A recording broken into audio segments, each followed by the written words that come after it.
As I was coming out of high school and through college and that whole transition, I thought it was a big joke. I was not a wrestling fan. I never watched wrestling.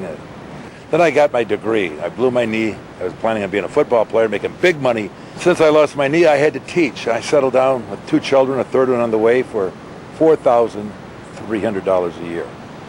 But my friend was a big-time wrestling fan, and he talked me into calling Bert Ruby, who was a big-time wrestling promoter in Detroit at the time. I called Bert, and I, at 2:30 in the morning, told him I wanted to be a wrestler. They were looking for somebody, so he invited me over the next day, and he explained the wrestling business to me, what it was. We decided that I should wear a mask because I was a teacher and a coach, and that was my drive and what I wanted to do. We put a name on it. I put a mask on it, wore a cap and gown, and we called me the student because I was learning the wrestling business. The animal. We never come up with the idea of calling me an animal. The crowd, the fans, because of the hairy body in the annex, started calling me an animal. So one day I'm doing a very articulate interview, and Vince Jr. says, "You're making too much sense for an animal," which kind of zinged me a little bit. So I'll show him. This is all TV, and it's taped. We can change it. So he sticks the mic in front of me. He says, and he asked me a question. I went,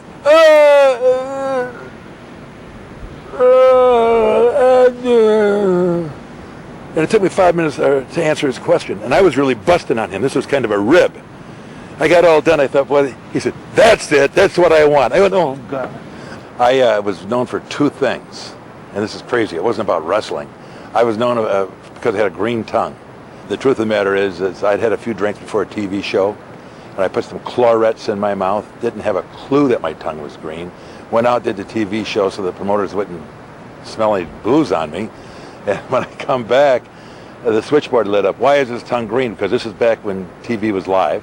The following Friday, I went to the Civic Arena in Pittsburgh. It had these big green tongues hanging down all over the place. And I thought, God, this is cool. So about every 2 or 3 months, I would eat some clarettes for a laugh.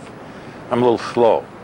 But then finally, I figured out every time I did that, I got this great reaction. So I started taking clarettes before every match and making my tongue green. And the results of that was really the best smelling breath in the wrestling industry. I had great breath. Wasn't much of a performer, maybe, but I did smell good. The turnbuckles became a fetish of mine, and it all started one day in Pittsburgh at a small studio TV shoot. This is old school now we're talking about. We used to get about 200 people in a studio, and we had plywood around the outside with faces painted on it, 200 people sitting in front, and we'd give away things like glasses sometimes, and this particular time they give away pillows, thank God. And the pillows were like these little couch pillows, and a lady got mad at me and threw one of her pillows at me. Well, I got the pillow, and not as stupid as I look, I knew that there was 200 more pillows out there, so if I threw the pillow back at her, that I'd have 200 pillows coming at me. If I sat on it, it was going to be a very boring match, so what are you going to do with a pillow? I took it, I bit it, ripped it apart, and this stuff just exploded out of it because this pillow was packed real tight. It was like one of those couch pillows, satin couch pillows. It was packed real tight, so the stuff blew up in the air. I took it, started throwing it, it stuck in my hair. I looked like the abominable snowman. The place went nuts. And Tony Puglisi, Bruno Sammartino's cousin, said, "You know, maybe you could eat a turnbuckle." And we all just laughed at it. About 2 weeks later, I was wrestling with Chief Jay Strongbow, and he was doing all of his antics. I was doing all of mine. The people were sitting on their hands. It was just not working. The match really wasn't getting it done. So I looked at the turnbuckle. I thought, I wonder.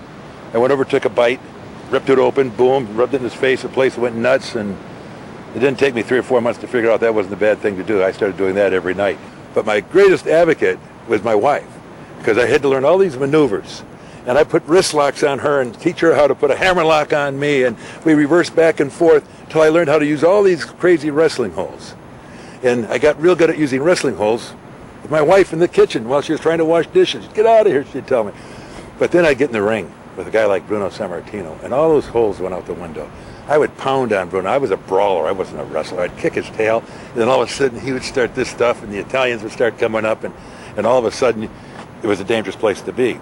And I feel pretty lucky, and I owe it all back to wrestling and things like acclaim. They just keep popping up for me. I spend my time trying to help people. So many people in the world today are hurting and suffering in different ways, health-wise, financially.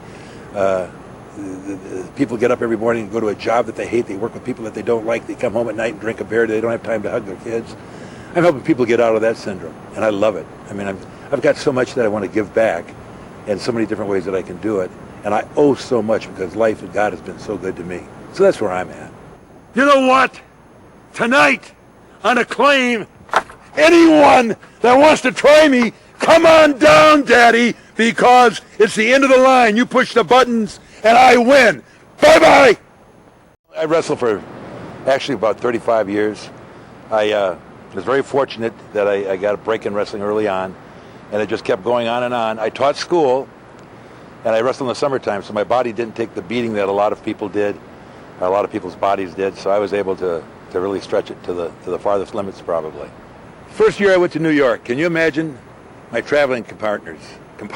As Captain Lou Albano and Tony Altimore, two of the biggest characters in the business. And I say this with all the due love that you could give them. They're going to break this young kid, and I was as green as grass. They're going to break him in the right way. So every time, they picked me up every day at the hotel, drove me to the arena, stopped to eat. If we spent the night at a hotel, they took me to the hotel, dropped me off, whatever. They took care of me. And they liked me so much that every night, every day, every time we stopped to eat, they would grab the tab. Say, no, this is on us. This is on us. This is on. And I finally was kind of getting irritated with it. You know, I'm not a cheap guy. I'll pay my own way. This is your first year in here. You're our guest, da-da-da. This went on the whole summer, 2.5 months. But they were nice to me. They let me buy the gas every night. Gas costs more than food, actually. At the end of the summer, I'm ready to go home. It's the last show. They come in with a big laugh. All the boys are standing around. They're all kind of looking at me like I'm a jerk. And they present me with this brown bag. This brown bag had every tab that I had walked out on and they hadn't paid for. I had stolen my food and my groceries from every store, every restaurant on the East Coast. And I ended up looking like the big ha-ha at the end of the tour. Those are the kind of ribs that are fun. If I'd have got caught someday, I guess I'd go back and pay for all of them, but I didn't even know where to start. But we walked out on a lot of tabs due to that rib. Those are the kinds of things that they pull that are really kind of harmless to me, maybe a little tough on some of the restaurants. The funniest thing that ever happened to me in the ring, would you like to hear that one? This is going to be quick. They want me to wrestle a bear on live television. He's declawed, he's got a mud. I said, no, I'm not doing that. Oh, don't be afraid. I said, I'm not afraid of the bear. I know he's trained. I just don't think it's good for our business, because I always held the wrestling business in kind of high esteem, for a human to go wrestle a bear. But you're an animal. We want an animal and a bear. This is in Pittsburgh again. No, I'm not going to do it. Well, they advertise it. TV ratings were coming up, and they plugged it all over the place. The animal wrestles the bear. George the Animal Steele's wrestling. So I get there that particular day. I drive up, and I see it, and I forgot all about it. I see the cage outside the truck. Victor the Bear's there. I go, oh, boy. Told him I wasn't going to do it. I'm stubborn. So I go in and say, okay, George, you're going to... I'm not doing it. Told you I'm not doing it. I'm not doing it. So they pleaded, and they got in their wallet, and they pleaded the right way. And they said to me, just go out and do your character with it, and then leave, and the trainer will get in and wrestle the bear. I said, okay, I'll do that.